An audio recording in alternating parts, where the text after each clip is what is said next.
Hello everyone, welcome to baby Viraj channel. कशा आहात तुम्ही सगळे? I hope everyone is good. आज मी तुमच्याबरोबर शेअर करणार आहे एक रेसिपी. साधी सोपी रेसिपी आहे. एका बॅटरपासून आपण डोसा आणि उत्तप्पा दोन्ही बनवणार आहोत.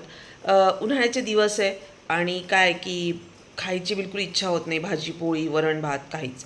त्यामुळे आज मी इडलीचं बॅटर रेडी केलं होतं. इडली तर लांबच, पण मी डोसे आणि उत्तप्पे बनवते आहे. दुपारची वेळ आहे, खूप असं खायची इच्छा होत नाही. पाणी जास्त आपण पितो किंवा लिक्विड आपण जास्त पितो, त्यामुळे मग ज्यूस असेल, लिंबू सरबत असेल, त्यामुळे मग सिम्पल डिश आहे. तुम्ही पण नक्की बनवू शकता. आणि येस, रेसिपी शेअर करते, नक्की बघा. इथे मी चटणी करते. त्यासाठी भाजलेले शेंगदाणे, 4 लसूण, 2-3 मिरच्या, कोथिंबीर, कढीपत्ता आणि सुकं खोबरं घेतलं आहे.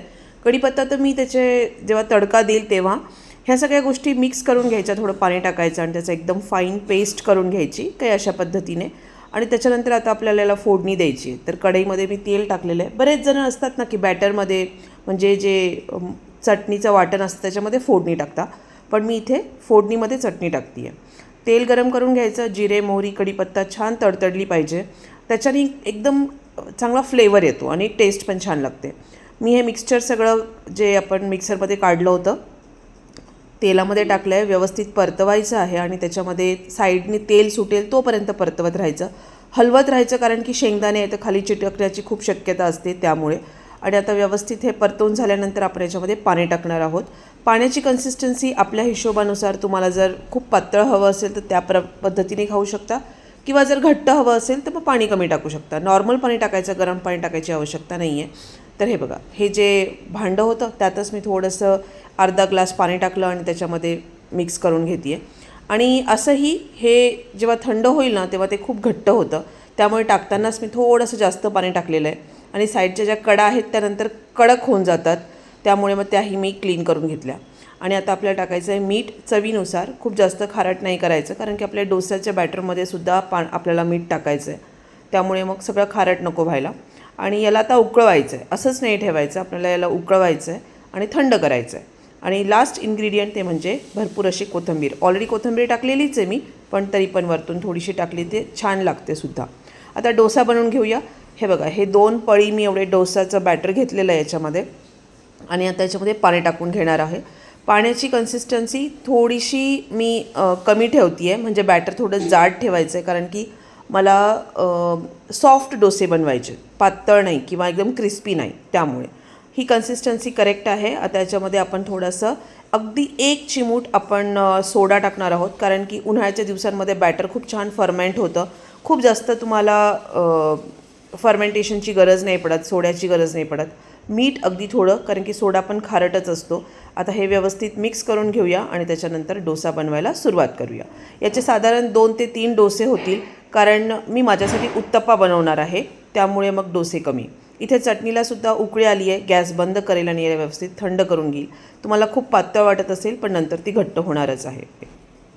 इथे मी पॅन ठेवलेला आहे. मी शक्यतो पॅनमध्येच डोसा उत्तप्पा करायचं असेल तर करते. आणि हा पॅन इतका मला उपयोगी पडलेला आहे, गिफ्ट मिळाला होता दिवाळीच्या वेळेस. थोडंसं याच्यामध्ये तेल लावून घ्यायचं आहे, आपल्याला ग्रीस करून घ्यायचं आहे. आणि तूपसुद्धा तुम्ही वापरू शकता जर तुम्हाला, आणि इनफॅक्ट लोणीसुद्धा तुम्ही वापरू शकता, त्याचा पण खूप छान लागतो. तर आता 1 पळी मी याच्यामध्ये टाकेल, ती व्यवस्थित स्प्रेड करेल. खूप जास्त स्प्रेड नाही करणार, कारण की जाड करायचं आहे आणि सॉफ्ट बनवायचं आहे त्यामुळे. आणि हे पॅनच्याबद्दल सांगायचं तर मी याच्यामध्ये पुलाव, खिचडी, भाजी, भरपूर साऱ्या गोष्टी करते आणि याचा खूप जास्त उपयोग होतो.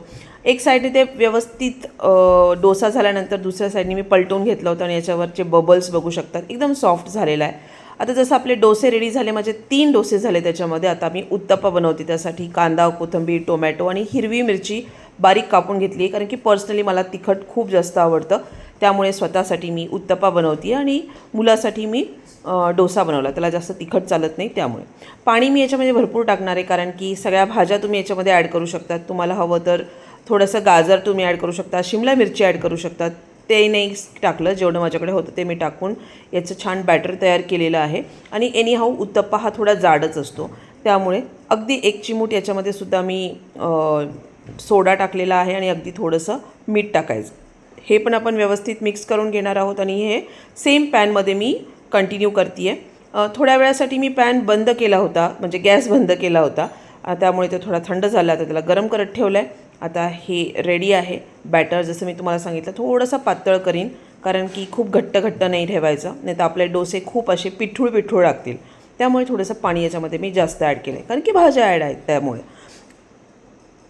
चला, सेम पॅनमध्ये आपण पुन्हा एकदा तेल ग्रीस करून घेऊया सगळीकडे. पॅन चांगला व्यवस्थित गरम झालेला आहे आणि याच्यामध्ये सुद्धा आपण 1 पळी एवढं बॅटर टाकून तेही आपण व्यवस्थित स्प्रेड करून घेऊ, जसं आपण नॉर्मली डोशाचं करतो त्या पद्धतीने.